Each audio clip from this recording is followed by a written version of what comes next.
आपको ये बताते हैं कि जमीन और हवा के बाद अब इजराइल ने समुद्र से भी गाजा में हमास के ठिकानों पर हमले शुरू कर दिए हैं। आज पहली बार इजराइल की नौसेना ने भूमध्य सागर से दक्षिणी गाजा के 13 ठिकानों पर मिसाइल हमले किए हैं, जिनमें हमास के टनल नेटवर्क को बड़े पैमाने पर नुकसान पहुंचा है। हमास ने जो सुरंगों का एक नेटवर्क बनाकर रखा है उसे नुकसान पहुंचा है और कई आतंकवादी भी इन हमलों में मारे गए हैं, जिनमें हमास के 2 टॉप कमांडर्स भी शामिल हैं। इस समय इजराइल ने गाजा पट्टी के इलाके को हवा, पानी और जमीन तीनों तरफ से घेरा हुआ है। एक तरफ उसके 100 से भी ज्यादा टैंक उत्तरी गाजा के इलाकों में दाखिल हो चुके हैं, जो तस्वीरें आप देख रहे हैं। दूसरी तरफ पिछले 24 घंटे में इजराइल की वायुसेना ने, वहां की एयरफोर्स ने गाजा में 258 ठिकानों को अपना निशाना बनाया है और इन हमलों में हमास का वो आतंकवादी भी मारा गया है जिसने 7 अक्टूबर को इजराइल पर हुए हमले का नेतृत्व किया था। यानी उससे भी इजराइल ने अपना बदला ले लिया है और हवाई हमलों के साथ अब इजराइल भूमध्य सागर की तरफ से दक्षिणी गाजा के इलाकों को भी अपना निशाना बना रहा है। यानी अब समुद्र से भी हमला हो रहा है। इस युद्ध में इजराइल ने उत्तरी गाजा का नक्शा अब पूरी तरह से बदल दिया है।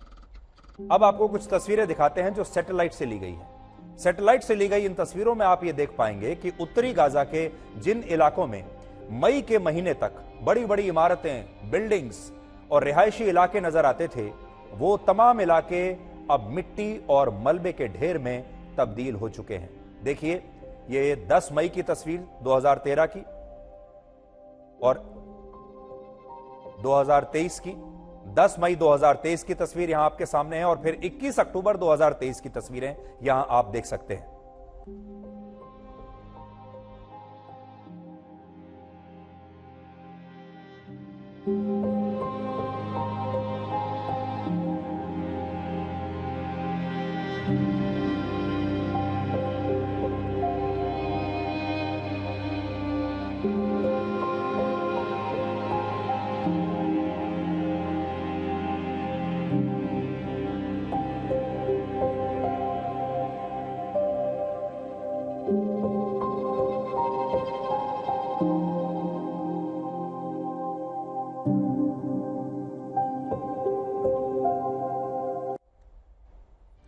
तो पहले की तस्वीरों में और अब की तस्वीरों में आप साफ तौर पर देख सकते हैं कि गाजा का जो पूरा स्वरूप है वो ही बदल गया है।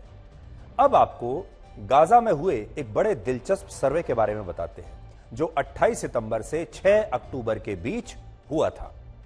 इस सर्वे में गाजा के लोगों से यह पूछा गया कि उन्हें आतंकवादी संगठन हमास पर भरोसा है या नहीं, जिसमें गाजा के सबसे ज्यादा 44% लोगों ने यह कहा कि उन्हें हमास पर बिल्कुल भी भरोसा नहीं है, जबकि 23% लोगों ने कहा कि उन्हें हमास पर ज्यादा भरोसा नहीं है और सिर्फ 29% लोगों ने ही यह कहा कि उन्हें हमास पर भरोसा है।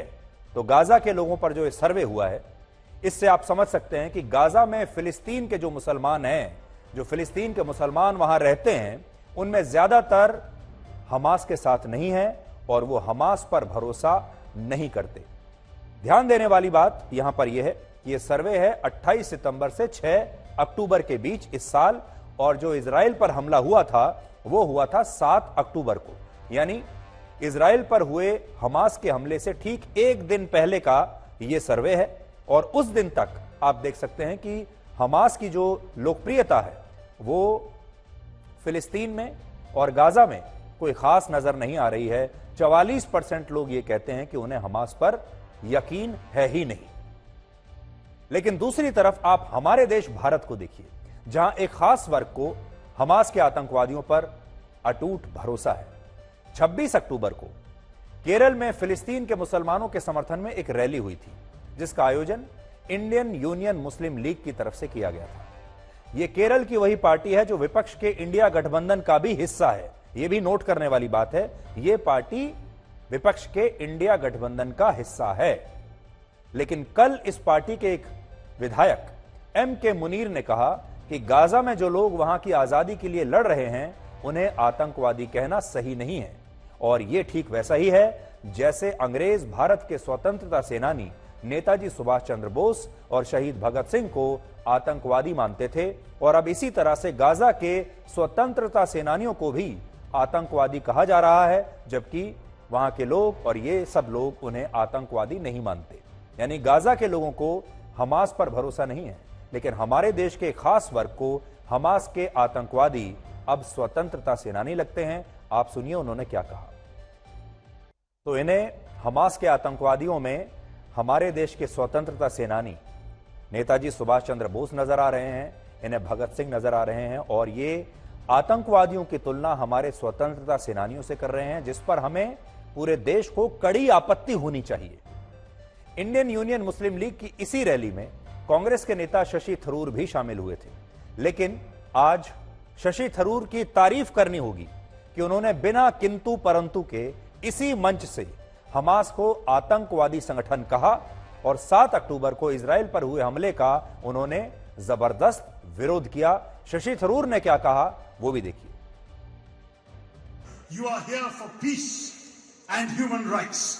അത് നമ്മൾ എല്ലാവരും ഒരു വലിയൊരു അഭിമാനമാണ്.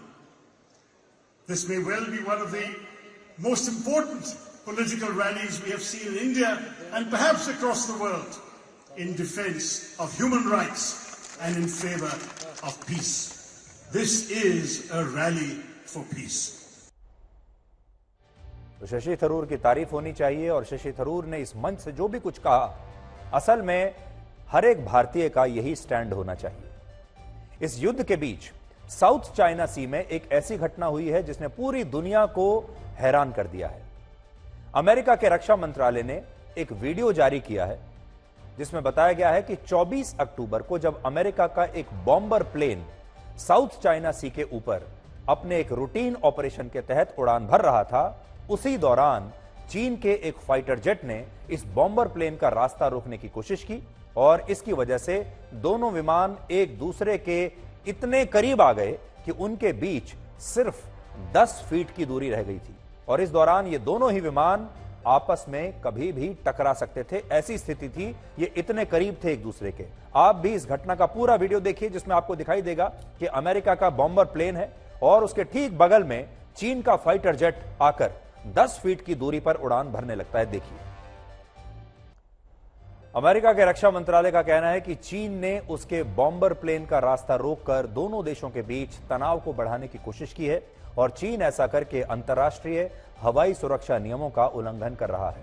जबकि चीन का कहना है कि अमेरिका के रक्षा मंत्रालय ने जो वीडियो जारी किया है उससे यह पता चलता है कि अमेरिका ही साउथ चाइना सी में उकसाने वाली गतिविधियां कर रहा है। लेकिन यहां अब आप कुछ और तस्वीरें देखिए। ये तस्वीरें अमेरिका की राजधानी वॉशिंगटन डीसी की हैं, जहां चीन के विदेश मंत्री वांग यी ने अमेरिका के विदेश मंत्री एंटनी ब्लिंकन से आज मुलाकात की है। चीन के विदेश मंत्री 3 दिन के दौरे पर अमेरिका आए हैं, और ऐसी खबरें हैं कि उनकी मुलाकात अमेरिका के राष्ट्रपति जो बाइडेन से भी आगे चलकर हो सकती है। तो सोचिए, चीन और अमेरिका के दोनों विदेश मंत्री एक साथ आपको नजर आ रहे हैं। अब यह सोचने वाली बात है कि वैश्विक कूटनीति में दो देशों के नेता जो एक दूसरे को अपना दुश्मन समझते हैं, एक दूसरे से हाथ मिलाते हुए कहते हैं कि वो विश्व में शांति को बनाए रखने के लिए साथ मिलकर काम करेंगे।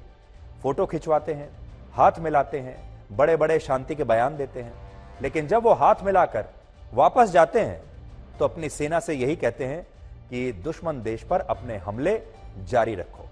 तो जो डिप्लोमेसी होती है, जो इस तरह की बैठकें होती हैं, ये मीडिया के सामने कुछ और दिखाते हैं, तस्वीरें कुछ और कहती हैं, लेकिन कमरे के पीछे कुछ और होता है, दरवाजे के पीछे कुछ और होता है। यानी हमारे यहां जो कहावत कही जाती है कि मुंह में राम और बगल में छुरी, वो वैश्विक राजनीति में भी अमेरिका और चीन एक दूसरे के साथ ठीक वही कर रहे हैं।